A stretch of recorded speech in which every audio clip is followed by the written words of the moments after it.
Welcome, everyone.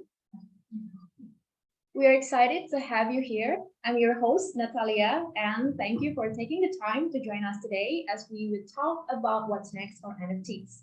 Before we begin, to make sure we are helping you as best as we can in today's session, we have a chat box to source your questions. So feel free to type them into the chat box. We'll answer your questions by the end of each session, or the moderator will collect the questions so we can answer them for you at the end of the presentation.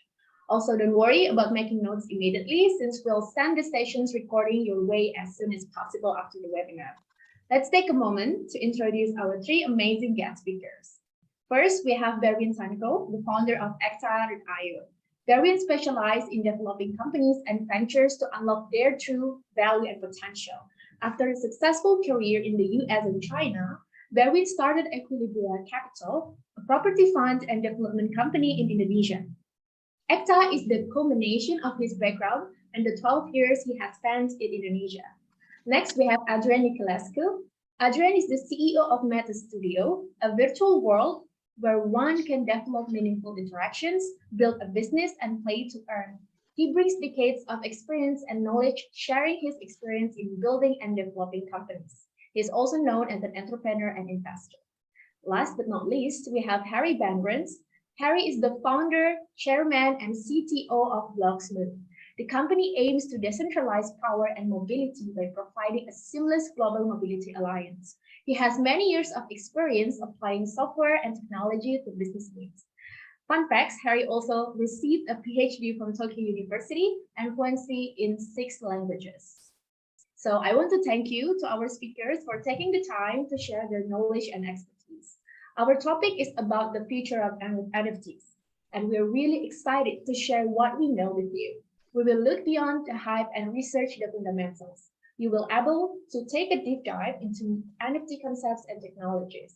And now, without further ado, please welcome Mr. Johan Berhol, the CEO of It's the Virus, as the moderator for today's webinar. Let's start. Thank you, Leah, for this great introduction. Thank you for all the speakers who have made the time to join this webinar, and thank you for all the participants who join in. I will make sure that this is definitely going to be worth your time, because we have, again, 3 super interesting speakers who tackle this issue from a totally different angle. So I'm really looking forward to hear their perspective. And I would just like to get started straight away to Baron. To anyone who is listening, feel free to ask questions, and maybe I will interrupt Darwin freely during during his presentation, just to make sure that it's more or less an interactive session. Baron, the floor is all yours. Hi, yes, thanks for having me. Just a little bit of an intro about myself. My background was, I started off in tech in the 90s.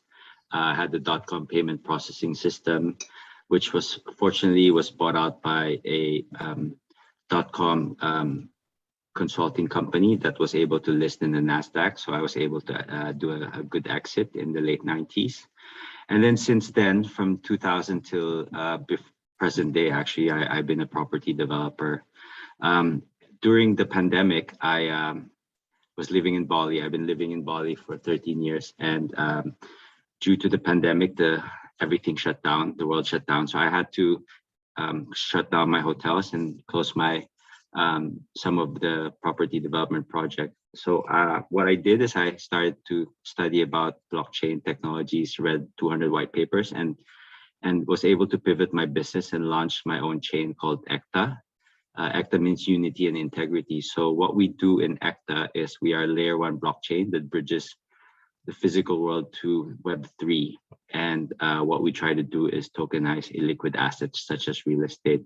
So since today we're talking about NFTs, I won't really go into what we do in our layer 1, but I will just talk about NFTs a little bit. So since the topic today is what's next for NFTs, especially after this bear cycle, and when everything has crashed and most of NFT projects have turned to zero, I want to talk about ECTA NFT, which is the world's first asset-backed integrated NFT marketplace. As you know, in January, we saw unique buyers of NFTs grow to almost 1 million. And the average price of an NFT was $666. I think at that time, Ethereum was around 4,000. So today, $666 is around half an Ethereum. NFT sales was totaling around $4.5 billion. And back then, I think some of them are still the leaders till today. They're all basically PFP projects. So what you know and see here is like the Bored Apes, Mutant Apes, Azuki, Ebits, and CryptoPunks. But as you see, these are all PFPs. They don't really have utility and value. And a lot of the projects since then have disappeared. And a lot of people just brag about their community, but to tell you honestly, there's not a lot of value in there. So what's an NFT? What's an ECTA NFT? What we do is we're more than a pixelated GIF. So ECTA NFT focuses on NFT projects with utility backed by assets. NFTs like real estate, carbon units, luxury lifestyle products, identity, digital rights to music, movies, tickets, sporting events. And what our marketplace has is basically a built-in dApp.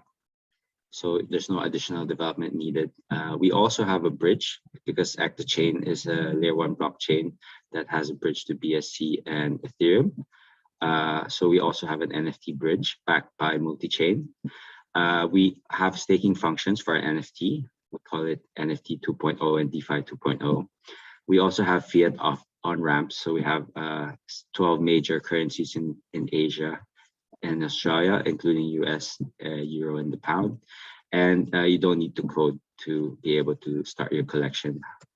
However, our NFT marketplace is highly curated since we focus mainly on 4 areas: the real estate, lifestyle, gaming, and identity-based NFTs. The reason why I put gaming here is because in ECTA chain, we have our own game called MetaTrees. It's a metaverse tree planting game that supports and helps plant trees and save the environment. And the NFTs here actually have embedded carbon credits that go to preserving forests. And we also plant trees in the real world. But the main focus here today that I want to talk about is real estate NFTs. What we do here is we really tokenize real world assets, and our NFTs are backed by assets, which means most of them are real estate and fractional real estate NFTs. What we have off the bat when we launch are villas. So a little thing to talk about the global real estate market. It's actually the biggest market in the world. It's valued at over $300 trillion. It's bigger than financial instrument like debt, securities, and equities. It's a lot bigger than the global GDP. I think four times more, and it's way bigger than the gold market. So one of the first projects we're launching on our marketplace is our own island. So ECTA Island is the world's first DGen island for Web3 enthusiasts and communities. What we have here is a value of $300 million worth of NFTs. We have $100 million worth of membership NFTs and $200 million worth of property NFTs. What the membership NFTs give you is actually access to our island and an entire ecosystem. We have a gamified rev share system here so that we don't fall into securities. So what we have here is a middle layer, which is a property management company that allows you to gamify the ownership of your property. And it's actually you that will be able to do your sweeping the floor, cleaning the windows, and all of that.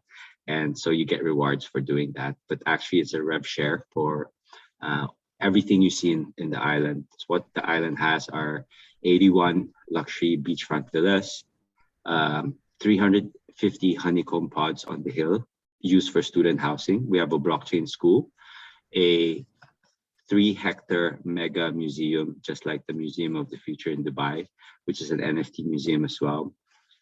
We have a 1-hectare health and wellness center, complete edible landscaping with fruit and vegetable and herb trees and garden. We have 285 birth marina, a yacht club and a beach club, and a Meta Trees Park. This is where we actually plant the trees in the real world from our metaverse game. So yeah, all of these will be NFT'd and will be traded in our NFT marketplace. That is the horizontal version of our property NFT. This is the vertical version. We have a tower in Kuala Lumpur next to the twin Petronas Twin Tower. It's also valued at $300 million, and 100 million are for memberships and 200 million for property. It's basically the same version as the island. We will have membership NFTs. There's also the blockchain school. What we have here different additionally is the data mining center. We have, of course, because we have the school, it attracts a lot of talent, and there will be unicorns that will come out of it. So we always have the incubator and accelerator. So you have student housing, you have the apartments for the incubator accelerator program. We have the whale club and the VC club, and all the other facilities. And of course, all of these will be NFT. And as you know, all these NFTs are backed by assets. Another feature we have in our NFT marketplace that a lot of the current marketplaces like OpenSea and Rarible and Magic Eden doesn't have is we have a cross-chain bridge.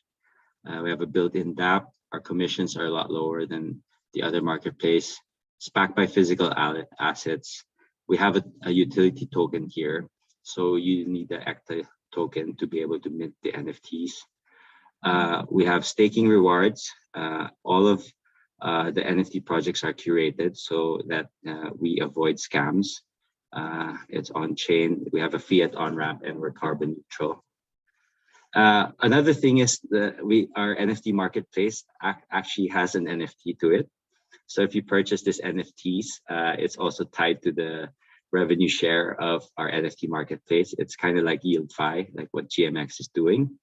And so it's currently minting right now under our website called endorse.ecta.io. So it's selling really well. It's almost sold out. And another thing, some features from it is it's quite simple. It's when you purchase the fractional revenue share NFT, it's tied to the ECTA NFT marketplace. And basically, if you have that NFT in your wallet through smart contract, we will monthly distribute the revenue and the rewards to your wallet. And you can also trade these NFTs in our NFT marketplace. Another interesting NFT we have, which is tied to utility and value, is our ECTA portal. So this is more fun. So people kind of like DGens kind of get it because it's a PFP, which is this robot. It's actually currently minting in our website called portal.ecta.io. You can get more info there as well. So what we have here is, because we're a layer 1 blockchain, when you mint this NFT, we actually ship you a physical node. As you know, nodes are the foundation for our chain, and we have 10,000 nodes that will be distributed worldwide, which means by helping us manage our nodes, we will reward you ECTA tokens daily for the next 10 years. And what you get as well is access to our entire ecosystem and into our island NFTs and real estate NFTs. And in return, ECTA will become more secured and more decentralized. And so it's a win-win for both the consumer and us as a chain. So yeah, that's it for me today. I hope this was interesting for all of you. Super interesting, Baron. I have a question regarding the legal aspects of the project. Obviously, I think you had that question many times before, but can you explain to me the legal relationship between the digital asset and the physical asset, and how did you solve that issue, and do the games play a role in this? Yeah, so let's go to real estate first. So each property is tied to its own DAO. So the DAOs serve as the investment. So in the DAOs are like the investors for each property. So it's actually not a single investor. And also there's a gamification aspect in the middle, which is owned by the property management company. So indirectly, we don't fall under the Howey test. The property is not directly owned by the NFT holder. The NFT holder actually owns the property management company, which is tied to real estate. So it breaks the chain there. And then it becomes a utility token, not a security token. For one-off properties, just like you saw in the news the last few days, there was a house sold in OpenSea. That is considered a security. We have two kinds of tokens in our marketplace. One is the utility token, one is the security token.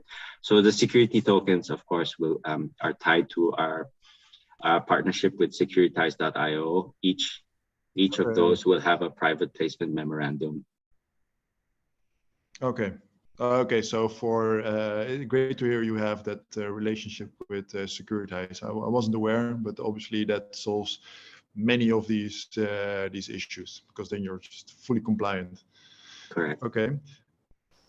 I have an interesting question from Francesco coming in. So on what basis is ECTA carbon neutral? Yes, so we have carbon offsets for our games and also for our chain. We have partnerships with Carbon Market Exchange, which tokenize carbon credits. So carbon credits are quite expensive to offset. You need to purchase them by metric tons. So we fractionalize these carbon credits and embed them in our NFTs, so they're offset during the mint. Okay, and I'm intrigued by the device that you've shared in the last slide. I understood it's like basically it functions like an end node to the platform, right? So I can retrieve data from it without pressuring the ecosystem. Is that correct? Yes, correct. One thing good about it, first of all, we're the first layer 1 blockchain to ever do this. And secondly, yes, when the node is closer to you, the network is less pressured, and it's it's an endpoint node, and you basically it's really simple to use. You just plug it on your wall, connect to Wi-Fi, and your wallet, and you start. As long as it's running uptime 95% a day, you are rewarded our ECTA token into your wallet for the next 10 years. Okay, and do you make these devices yourself? How Yes. does it work? Yes, we do. Okay. It's we're proud to say it's made in Bali. It was designed and built by the one of the devs that created MetaMask. Okay, and inside is just a Raspberry Pi. Yes, it's a Raspberry Pi that's configured in a shell that looks like an ECTA box, with our colors black and red. All right, super nice. Which is great, because when you upgrade it, if you upgrade the memory, you can also mine other tokens like Ethereum. You can use it for mesh network. So in our real estate marketplace, all the real estate that's listed in our marketplace, in our ecosystem, will have the portal as well. So each of your homes will start generating income that way as well. Okay. Yeah, okay, so it actually does some validation for the entire network as well. It's not only just a copy. Okay, yeah. Interesting. And so what is next for ECTA? Can you already give us like a sneak preview for what's next in the coming months? Yeah, so Portal is happening now. It's the gateway. The reason why we call it Portal is it's the gateway to our ecosystem, into our property marketplace, and into our island. So what's next is our NFT marketplace is in staging. There's actually some collections doing pre-sales right now. Next is I'm launching a decentralized Airbnb app to connect to our NFT real estate marketplace. I'm announcing that in Malaysia next week, because we're also announcing our tower and also so it's a short stay. So we already had a nice premiere here. Yeah, you're getting some alpha here because I'm announcing it next week in front of Airbnb, Booking.com, and Agoda.com. We have a conference, a short stay conference next week, and I just want to bridge Web 2 to Web 3. So I'm trying to do all these things in real estate and travel, so that we can get more users into our space. As you know, the crypto space is very tiny, and the NFT space is even tinier. So we need to get these mass adoption. Yeah, basically it's just a few thousand people on the world programming this shit, but having a really big impact. There is an interesting question, I think. So what's the impact of the recession on the NFT industry? And especially when it comes to real estate, right? There's like a lot of things happening in the world, and people say that there is also a downturn just around the corner for the real estate market. What's your perception on this? Can it accelerate the adoption of what you are doing, or will it also be a danger of both, maybe? I think the downturn is really, really good for us. People start to realize that these PFPs with no utility and value are going to be a thing of the past. As you know, Terra Luna collapsed as well. These algorithmic stable coins and these protocols without any asset backing it will not survive in the next bull cycle. It's going to be asset backed NFTs and protocols. It's been really good for us. I call it actually stablecoin plus our real estate NFTs, because these NFTs are stable and goes up in value every year and then earns you rewards every month. And these are rewards that are coming from real income, not just from a VC putting more money and you're using that money to pay 8% to 20% per annum. Definitely more. It's definitely more future proof and a way better investment, in my humble opinion. I'm not giving it advice compared to the speculative market, of course. But what I'm thinking is, like, we've seen a similar movement back in 2018 when we had also a pretty interesting crash in the beginning of that year, and then we saw also a reflex of the market where we say, hey, instead of having just super speculative things happening, what we're going to do is we're going to tokenize assets. But yet, a few years later, here we are again. And this whole speculative element also brings so much excitement and new money to the industry that we can, of course, use for the good and build this awesome stuff with. Right? So what's your take on this? Are we now further, or will things repeat again?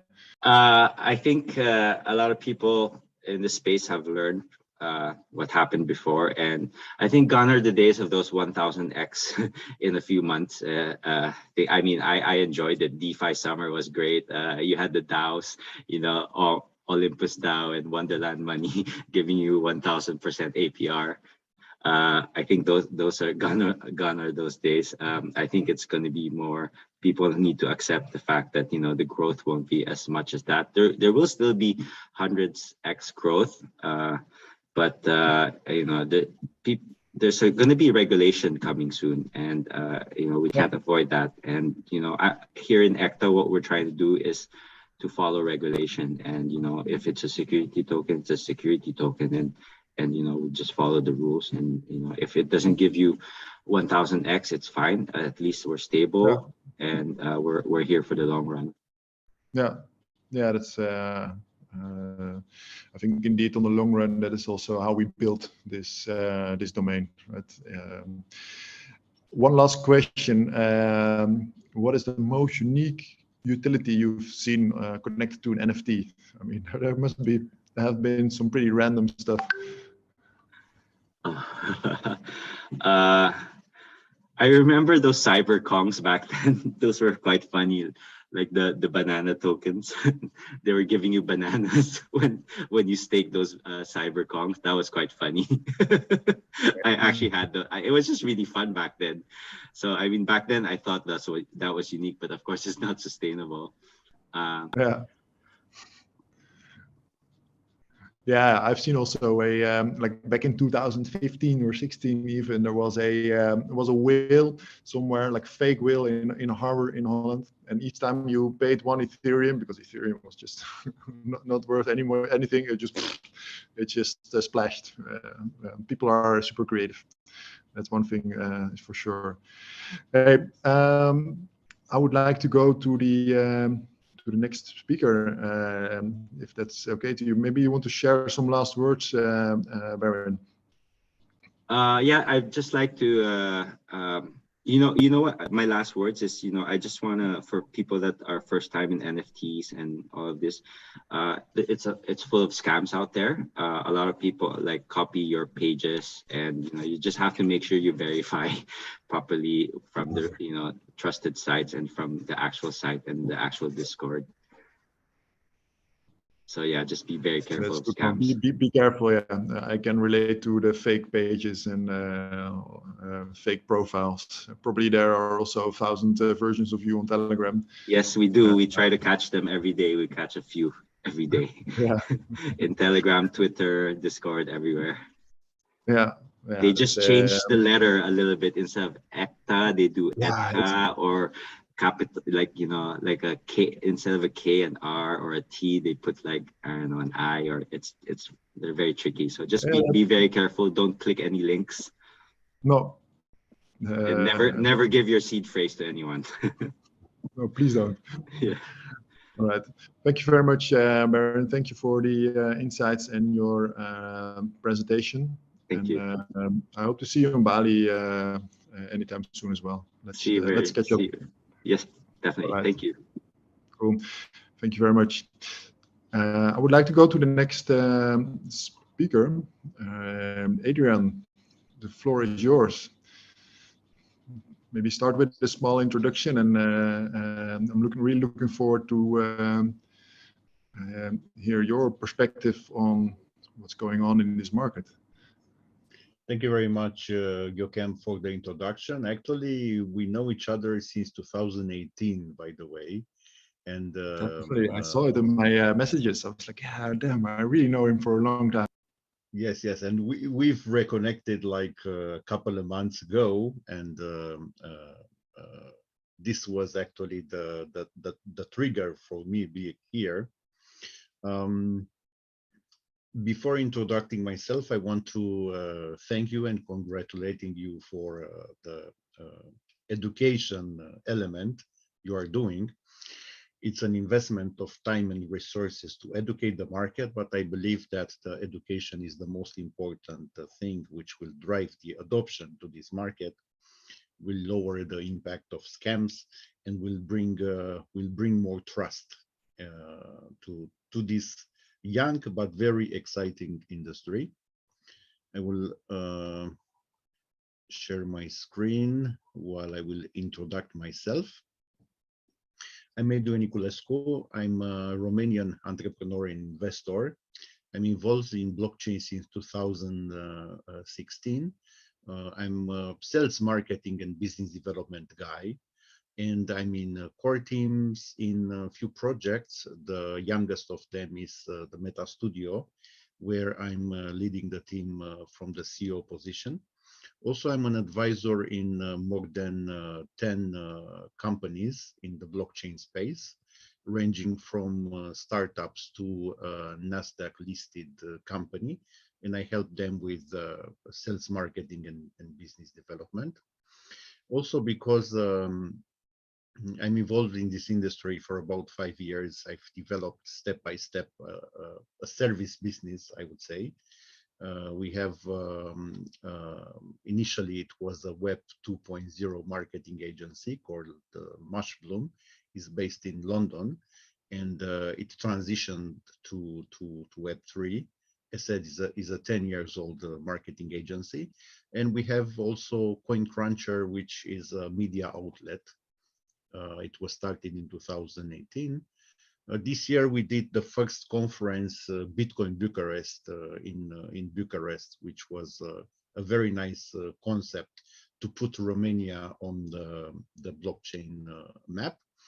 And I see myself as a contributor in this space. So I'm a little piece in this big machine of educating the market, of advancing the industry. And I trust that we can do a lot of good if we develop in an ethical way what we are doing.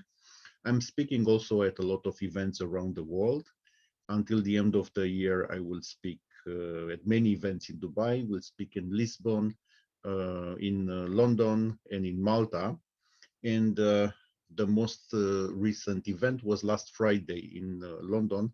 I spoke about investment in the Web3 at a very, I would say, savvy and qualified audience, mainly made up of VCs and family offices. And today, I would like to share a few ideas based on my practical experience in this space about the future of NFTs.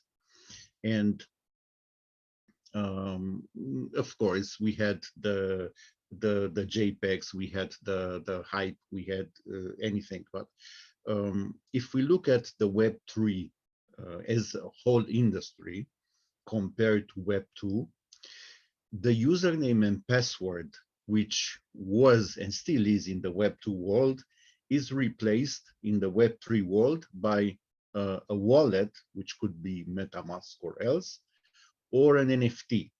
So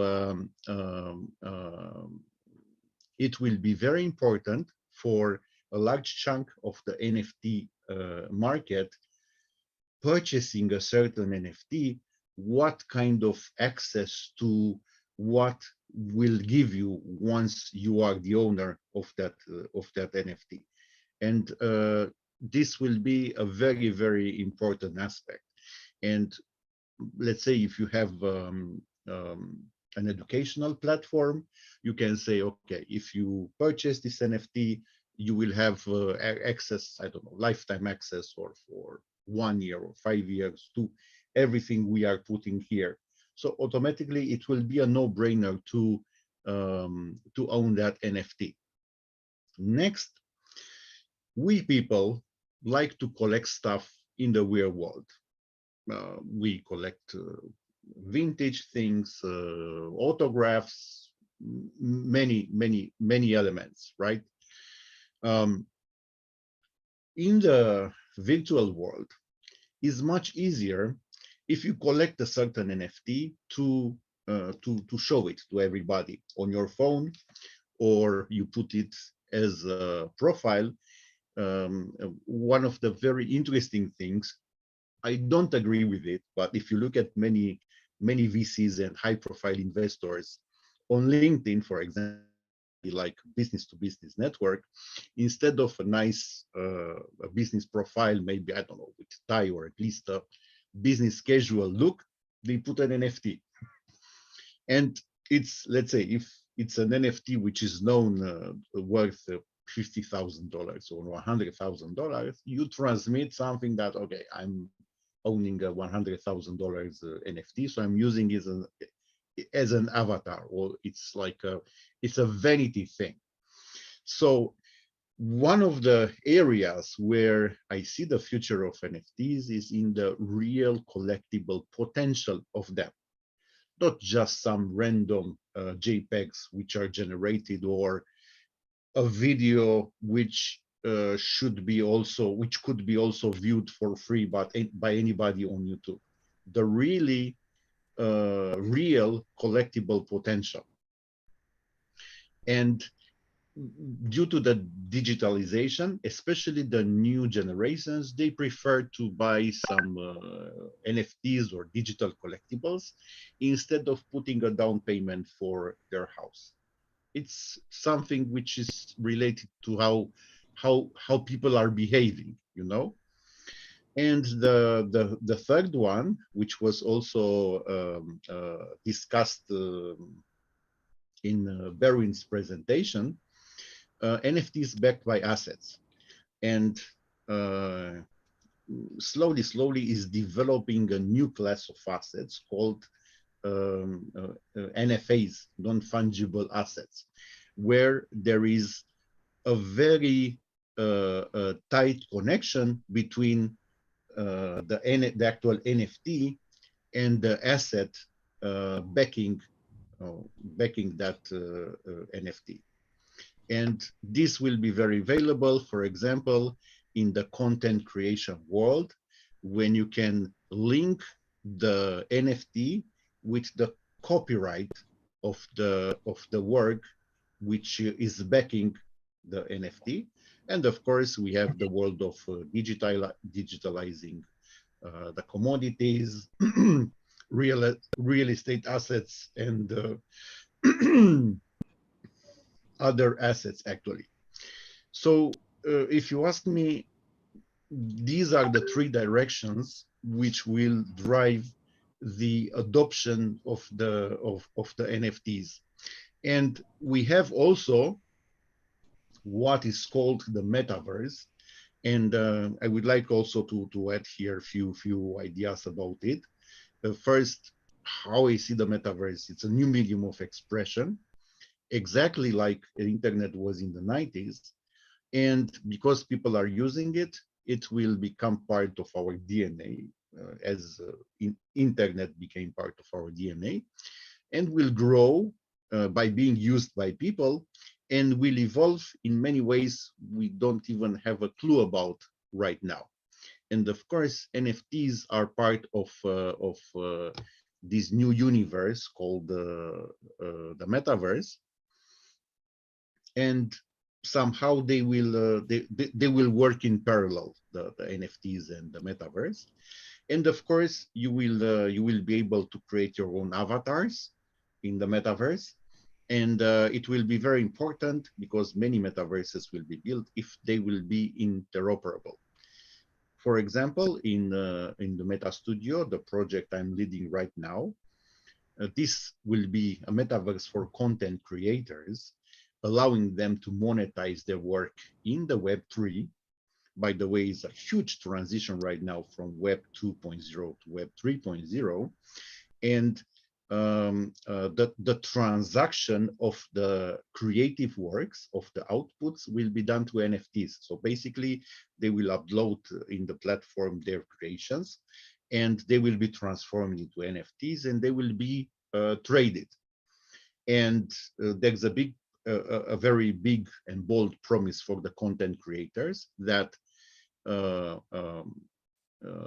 will receive 100% of their incomes.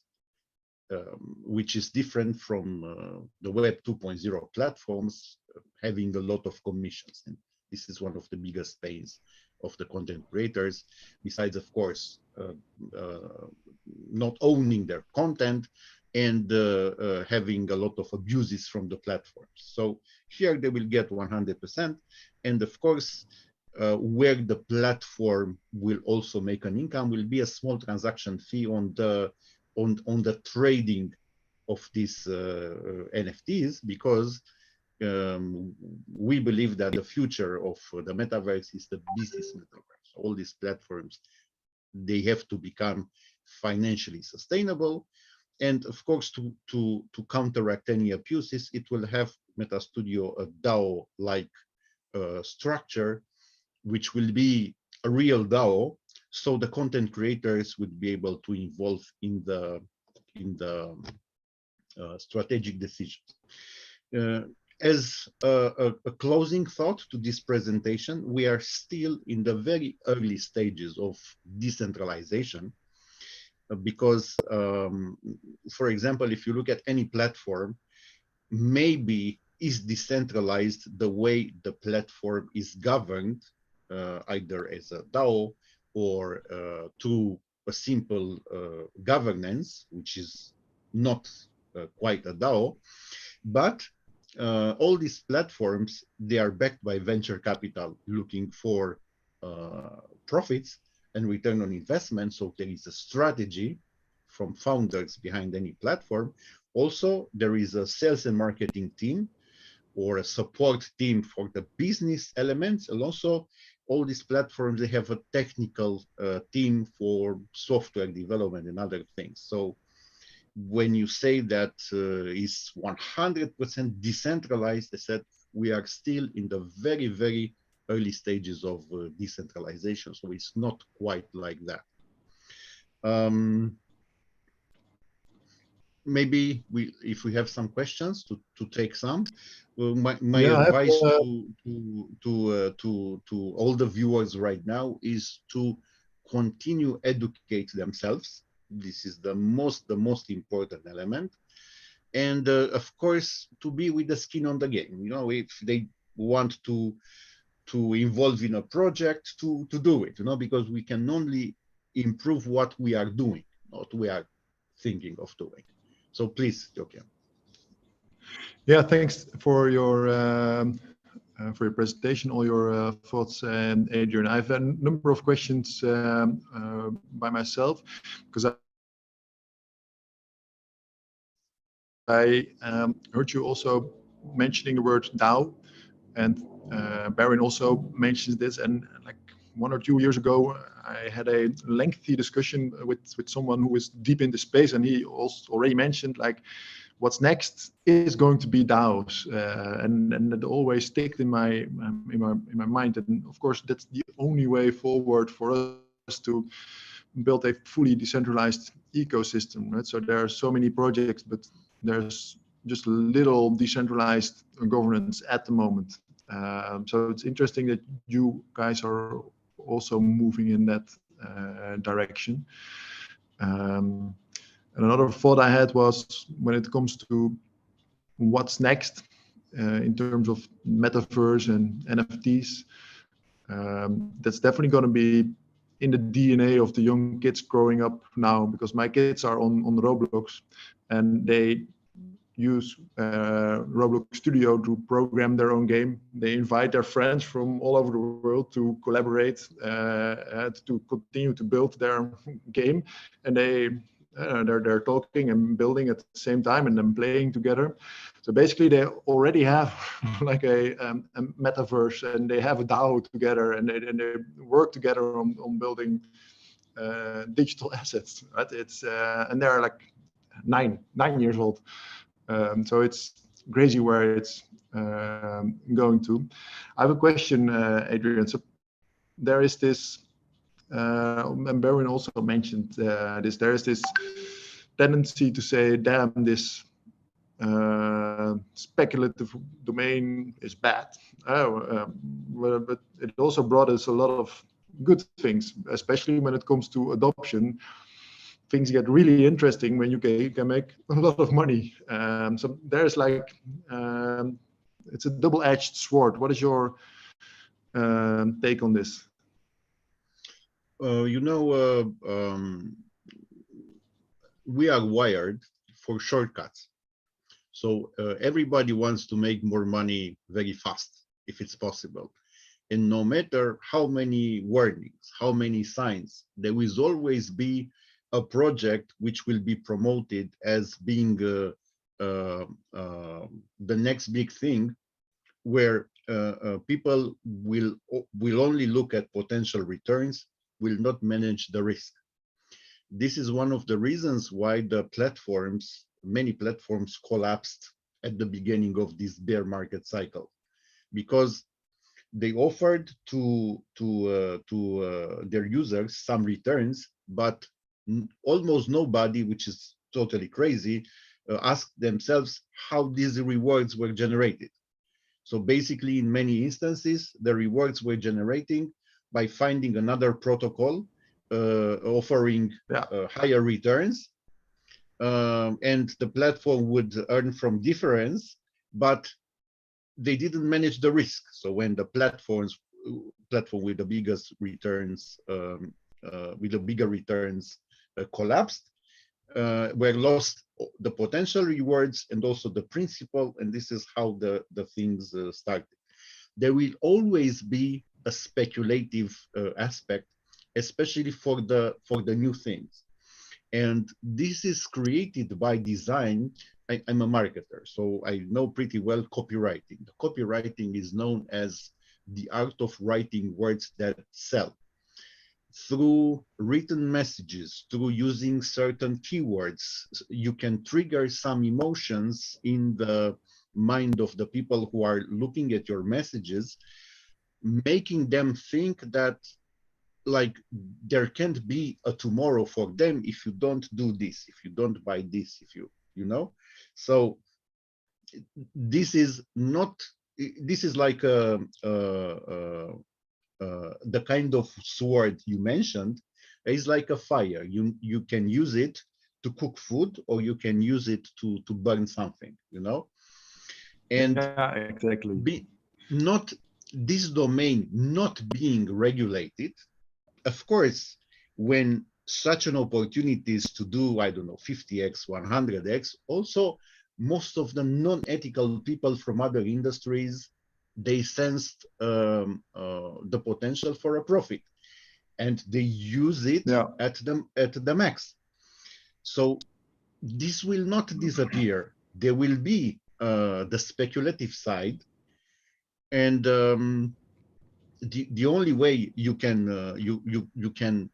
calm it a little bit is through education. But I said the next big thing, the potential of putting, I don't know, $100 and buying a Lambo in few months will lure new people all the time. This will not be erased, but you have to put some thoughts besides doing any actions like let's say putting all the money in a project which is presented like the next big thing and which could eat your life savings or something. Exactly.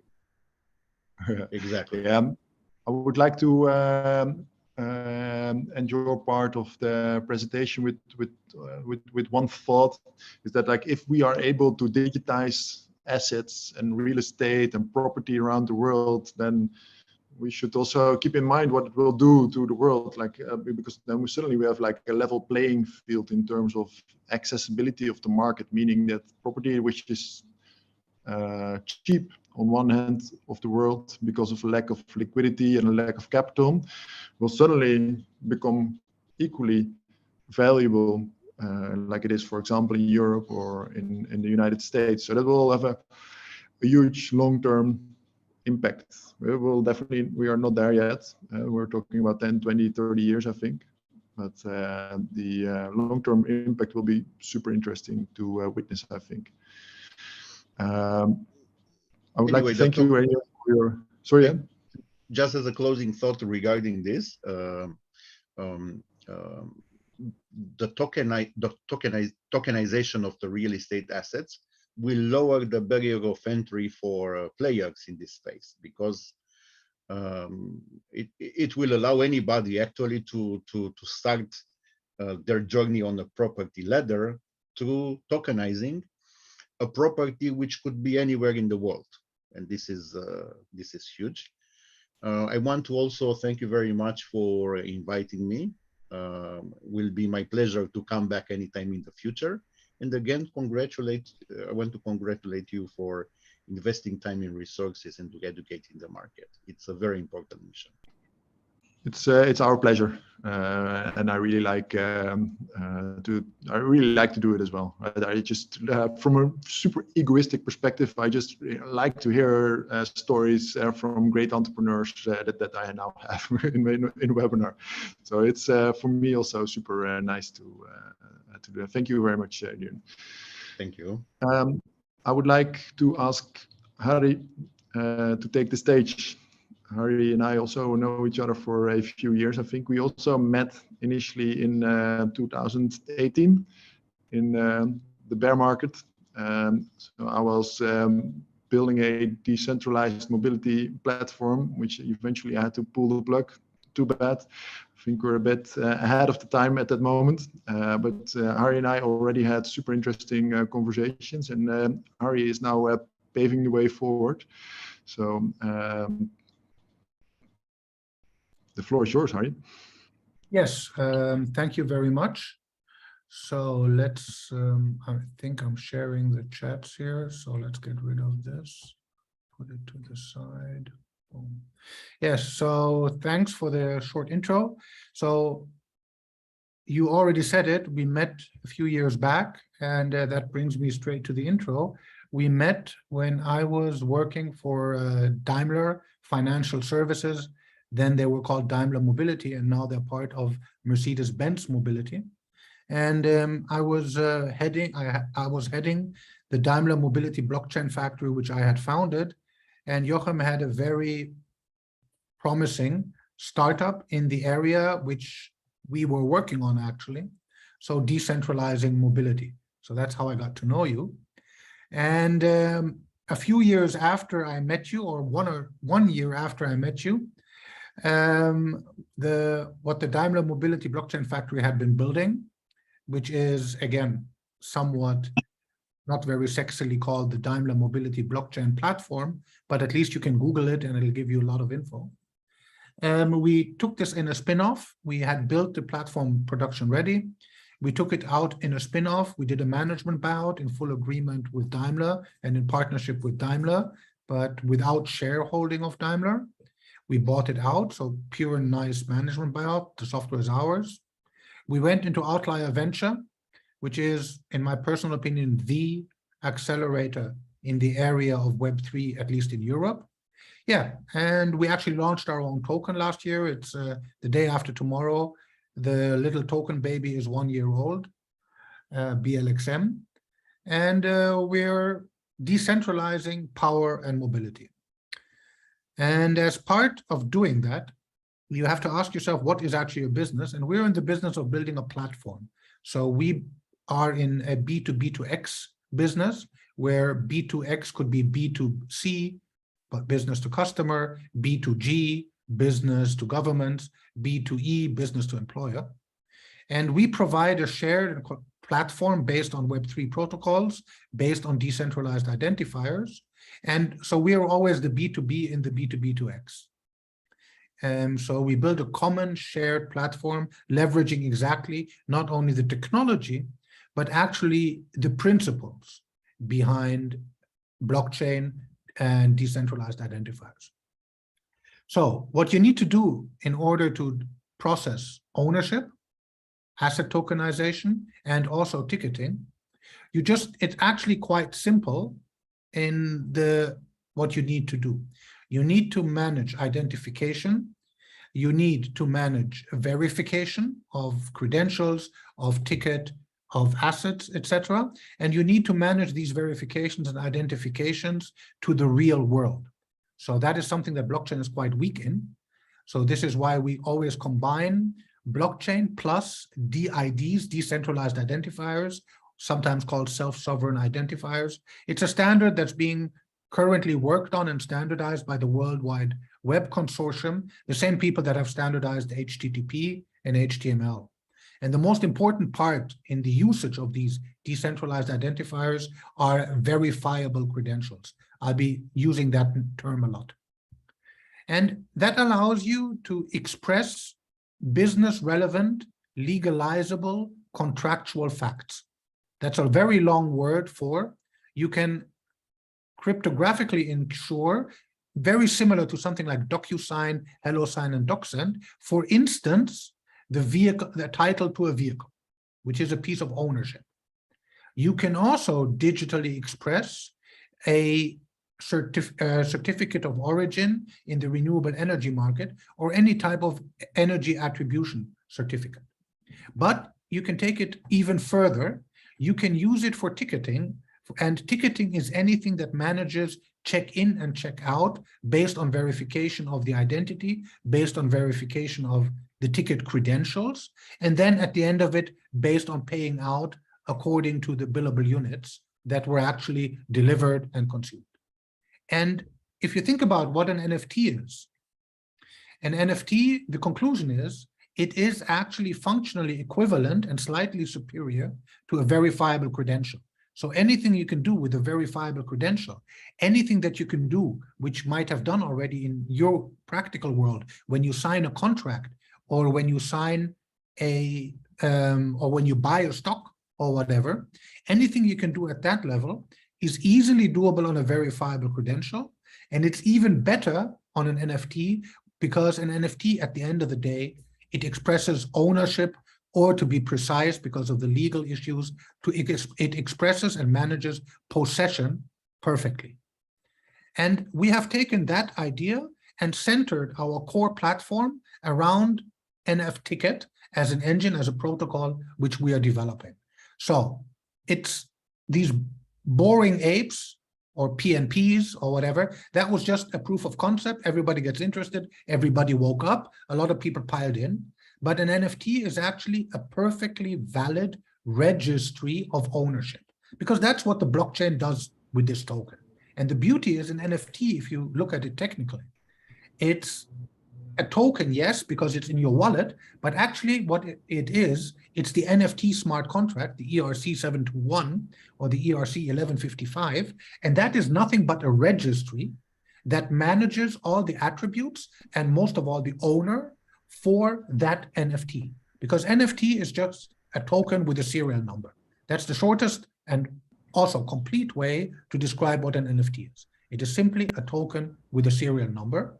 And the ERC 721 contract is the registry that manages that. Registry in the same way you have real estate registries, you have vehicle authorities, etc. Those are registries which manage ownership.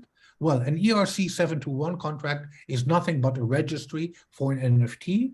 And with something like NFT, you can extend the scope of that to express certificates I will be talking about, specifically renewable energy certificates, because that's two of our first partnerships that are emerging, but also vouchers, coupons, and very directly derived from that, tickets. So essentially what we're trying to build here, and it'll be launched in November. So we did a stealth.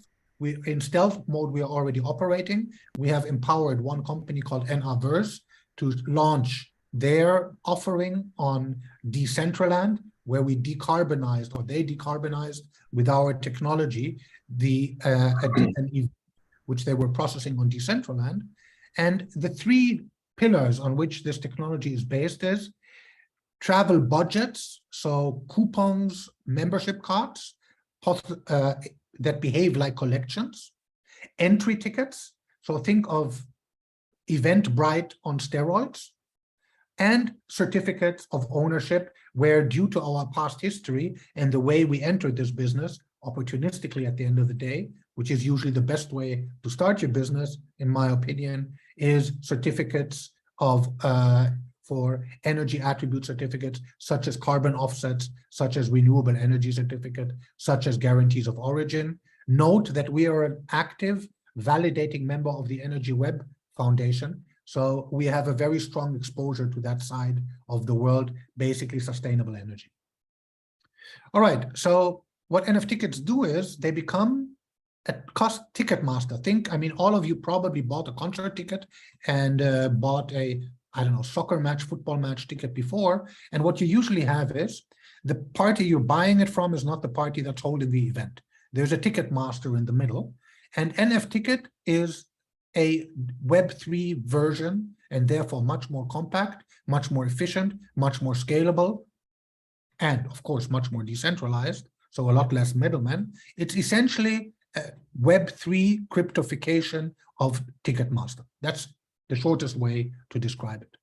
So these NFT can be easily, we coded it in a way, you have an API, you define your payload. Do you want, what type of attributes do you want in your ticket? How do you manage your credit? Do you have a reseller and a service provider, or is there only one entity involved in selling the tickets? And then you have the NFT master contract in the middle. One of the things which is very important here on purpose, we structured it in a way that each NFT or each NFT certificate is always, we take the payload, which ends up then in the metadata of the NFT, and which gets referenced where we package it on IPFS or on other data storages, which gets referenced to the external URL field of the NFT. we express the legalizable payload for the ticket, meaning who issued it, who is the holder, what's the service descriptors this ticket is valid for, or how many kilowatt hours in which region of wind, solar, or hydro of renewable energy certificate does this certificate hold, and who was it issued by. We first issue that as a verifiable credential where we use identities that have undergone KYC, know your customer, that have been authorized by a legitimate root authority, and create a verifiable credential. And that verifiable credential has two big advantages. It is very close to the world of business. So a business person, anybody who understands a DocuSign document in which you agree to transfer the ownership from my vehicle to your vehicle. And in that contract, we say, this is the VIN of the vehicle, this is the title document number, my name is X, here's my signature, you, the recipient, holder in the parlance, is here, we both sign it, and then you transfer me the money, which is a very standard, normal business process in our everyday life. VCs follow that paradigm. So they match that very well, which makes it easy to legalize them and to get them regulatory approval, which is one of the reasons why in the EU and in Germany, there's a lot of policy makers and a lot of policy projects and a lot of big organizations that are now drifting to DIDs and verifiable credentials, and they are entering the crypto world through that, rather than blockchain and NFTs, which to big corporates and to policymakers is a little bit of the Wild West, and they tend to have a little bit of fear of the unknown when it comes to this wild crypto stuff, whereas verifiable... Again? Sorry to interrupt, Harry, but how do you deal with merging these two worlds? Because you have been like really in both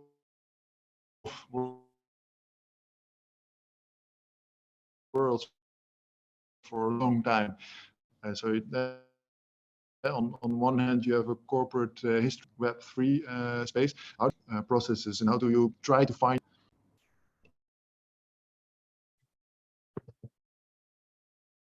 So, okay, first, because I was hearing you not very well. Am I being heard clearly? Yes, I heard you clearly. We can continue with your presentation, please. Okay, yes. So the answer is, and this is exactly what the short answer is, it's with this protocol that we mix it. Because I'll jump forward now, I'll jump back later. So here, what you see here, look on the right-hand side, that's the more difficult to understand. On the right-hand side, you have a verifiable credential, which is issued with the subject is, it's an NR-verse, that's our partner, renewable energy certificates, which includes a solar and a wind onshore certificate, the solar coming from Africa, the wind onshore coming from continental Europe, and the volumes are 13,123 watt hours of solar Africa and 17,323 watt hours wind onshore continental Europe. And here you got subject, issuer, and below it you would have the signature. This is a verifiable credential. We use this verifiable credential programmatically to generate the NFT, which you see here. And the NFT, as you can see, this is OpenSea. So this is completely standardized. We're using Web3 eBay, which I consider OpenSea to be. So we're using OpenSea as the marketplace. And you can see here in the properties, which are displayed by OpenSea, you will find the 13,123 Africa, and you will find continental Europe, 1,733 watt hours, wind, solar. You will find the content of the verified credentials reflected in the attributes of the NFT. And what's even more beautiful, when you go on OpenSea, you have this little magic button here, which is the external URL encapsulated in the metadata. This will take you straight to the original verifiable credential. So this is basically a two instances of the same contractual or legalizable document. And what we do from the protocol level, We make sure that we issue originally this. Then on any of the chains, this can run. We are going live on 5 chains, all of them EVM compatible. That's why it's so easy. And we basically mint this NFT. And on the verifiable credential word, we do something, and that's part of the protocol. We revoke the verified credential itself, so there's no double selling possible. If you wouldn't do that, you could do double selling. So then it becomes an NFT, which makes it very easily to be transferred. You're now in the crypto world. You can trade it, you can collect it, you can transfer it, you can buy it, you can sell it, you can use it as a profile picture, obviously. So that is what it does then. And the protocol then, it becomes a layer 0 protocol, actually, kind of, again, just by the way, because we have, obviously, if we can generate the NFT from the verifiable credentials, which for us is the deserialization, we can also serialize it again. So we take the NFT, we serialize it back into the verifiable credential, and we burn the NFT, which then it becomes the verifiable credential, which is valid again, which you then either use in your business world, or you take it to another chain. This is not a bridge. This is stronger. This is a layer 0. So, and you instantiate it, you deserialize it again on, let's say, Celo. So you've originally minted it. You've created it as a verifiable credential, deserialized it onto Polygon. Then you prefer, okay, this NFT, I would actually prefer trading on Celo.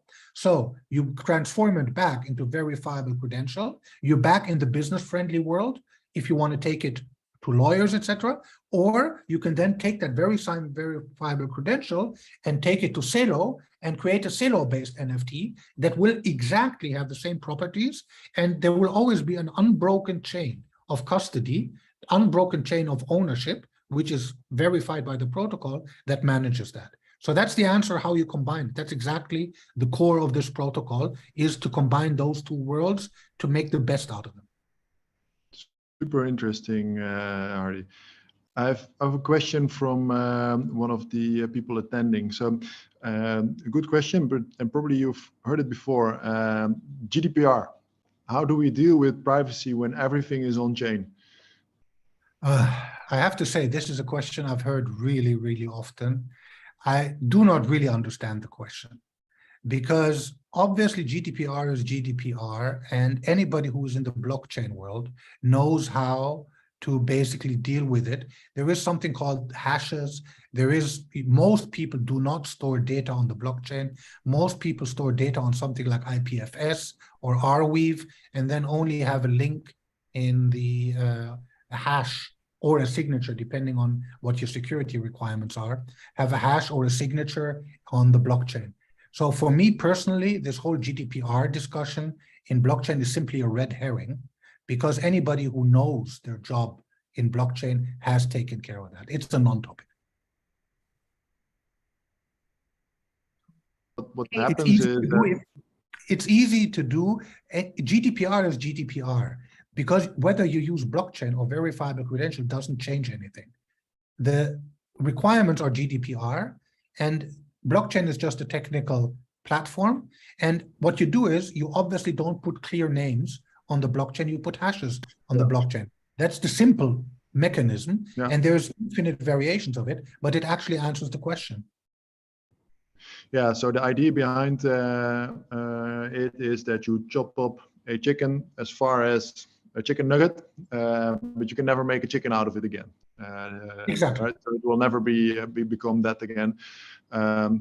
The thing where it's Web3 and Web2 conflict, right? There's one thing that you can never do, and that's actually delete the data. But then your argument is, of course, the data has never really been there. So it's also a discussion between the philosophy of two worlds, which is just difficult to. It's a difficult discussion, I think, to have. But a good question. I have one question regarding the stealth implementation, Harry. Can you share a little bit details on what you guys did? Yes, this is pretty much it. So this is part of this stealth implementation. So NRverse, the company that you see here in the naming, they come from the energy sector. So the founders come from the Elia Group and 50 Hertz. And so that's their background. So they know how to source renewable energy certificates. They know where to get them, and they know how to apply them. And then what we did is they sourced these renewable energy certificates from an organization called EcoZet. They're one of the players in that sector. We set up the chain of custody so that we equipped EcoZet with first a wallet, a MetaMask wallet, anyway, an Ethereum wallet, actually a Polygon wallet to be precise. So we equipped them with a Polygon wallet. From that Polygon wallet, we created a DID.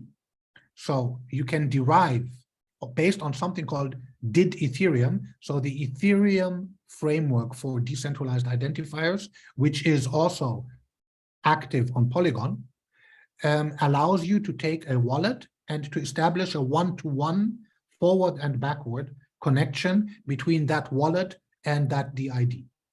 We do that, we generate that DID, at which point they become an identified party. And once, in this case, once you put that DID on an HTTPS website belonging to the company, you do in a still not 100% perfect way, but you establish a chain of custody where what you're saying is the company that is owning the HTTPS, so they did get the certificate, so you're not being man in the middle, so that is owning the domain ecozet.com is publishing this DID as the DID they will be issuing credentials with.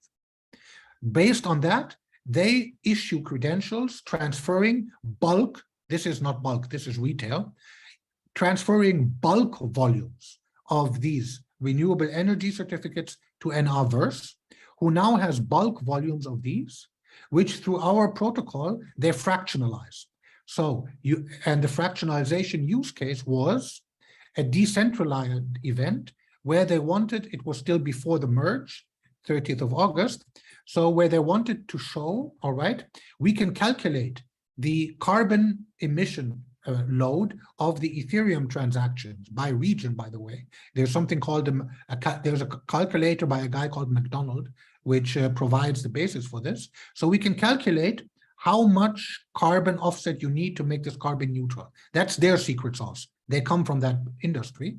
And based on that, the ticket for this event was issued as an NF ticket. And you needed to bring with you these amounts of watt hours carbon offsetting in order to be allowed into the event. So it is basically a way for event organizers to go ahead and say, I'm holding an event, but I want to make sure that it's being carbon offset by the people that attend the event. So not only does the ticket have a number of credits and it has the price for the event, $10 with 1 credit or whatever, but it also requires to be validated for the verification of it. It requires you to bring an amount of renewable energy larger or equal to this. So that was essentially the stealth application of it. And in the meantime, we're working on the core engine to make this applicable to a much wider range of products. And the other part where we're using it for is actually the mobility industry. We're going live in Nigeria with our mobility. Cool. There, the core engine, the transaction framework, you know, issue the ticket, validate the ticket, take the credit, give it to the driver, etc., etc. All of that is based on the very same NF ticket protocol. Yeah, there are so many areas in the world where this technology can leapfrog these areas. And the cool thing with NFTs and blockchain maybe in general is that the implementation can be so low tech that it's at the moment it can be super easy to implement. I would like to wrap your part up for now, Harry. It's getting dark here, but I want to conclude as well with one takeaway that I remember from the early part of your presentation is that NFTs are more than pictures, right? And for me, the cool thing with NFTs is, and that's also what triggered me to organize the event, is that first of all, I see so many people just still building and building and building ecosystems around NFTs. So that's really, really nice. And secondly, is that we have to keep in mind that for the first time we have now a digital asset that has like a clear ownership, but also can have its own fully independent business models. So that's God will know where it will take us, but it's going to be super interesting to see. So thank you again for the presentation, Harry, and let's catch up soon. I would like to go back to Leah for now. Yeah, thank you so much, Johan. Thank you, everyone, and thank you for our honorable speakers. That's it. We've got you for here today, and thank you very much to all our attendees and speakers. We appreciate your signing in and hope you gained insights and learned a lot from this webinar. Within the next few days, we will share a recording of this event in case you want to send it to your colleagues or friends who have not been able to join. Thank you again for joining us today, and we wish you a great day ahead. See you next time. Thank you, Ayush. Thank you, everyone. Thank you. Bye-bye. Bye. Thank you very much for inviting. Thank you. Bye. Thank you.